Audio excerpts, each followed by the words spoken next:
In this video, we'll look at Hangouts on Air. Now, before we've talked about some of the basics of Hangouts, what Hangouts on Air offers is the opportunity for you to save and later broadcast a Hangout. Now, that could be very useful if you're thinking about maybe when you have faculty meetings or when you have department meetings, you can record the meeting as a Hangout and then share that link with anybody that's absent for whatever reason. And it's a way to record what you all talked about. So if you ever have a question about, well, what did we say again? You can go back, watch the Hangout, and you can watch it from there. So if I go to Home, and I go to Hangouts on Air, there's a whole area that does Hangouts. And when they're first uploaded, they're going to be public, but we're going to go through and I'll show you the settings on how you can change this. So I start a Hangout on Air, and I can call it whatever I want. I'm going to call it testing. And if I want, I can go in and add people. So maybe it is I want to add the math department. And I start my Hangout on Air. Now it tells me up here it's taking a second for it to broadcast. I can even get embed code and I can put this into a website if I want and broadcast it. I've got all the same options here on the left hand side, with one specific special one being cameraman. And what cameraman allows me to do is change some of the broadcast settings. What I think is best for all three of these is no, because really what they're doing is if they're limiting people when they come into the site. So if you're thinking about using this for something like a meeting, you don't want them to automatically be muted when they come in. You want them to be able to talk.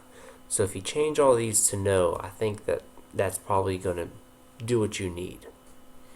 And I can X out of that. And I normally have open here the chat window.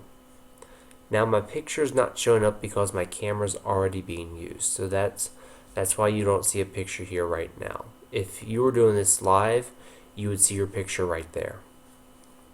Once I'm ready, I push start broadcast. Tells me it is going to be public, and we'll change that afterwards. Not a big deal. So it takes just 10 seconds for it to start to go. Alright, I'm going live now.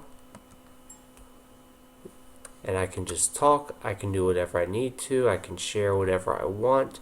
Not a big deal. I push end broadcast when I'm done. Tells me it's been terminated, and just like a Hangout, I need to hang up. So I click the phone on the top right corner, and now it tells me that it's going to push the Hangout to my YouTube channel. This is where it's important. So if I can go to YouTube, or I can click this YouTube video manager link here, and it's going to open up all my videos I've been doing. And sometimes it may take it a little bit for the video to actually show up. So I'm going to pause until it comes back. Alright, so it takes about 2 or 3 minutes and your video will come up here, and you can see here it is, testing. And I can click on it, and I want to right click and open it in a new tab. And it's playing exactly what was there. I can do whatever I need to, I can share whatever I want.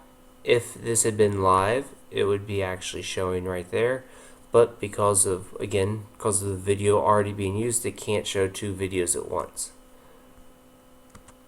So I go back here. Right now this video is completely live. So what I can do is if I click this drop down, I can go into info and settings.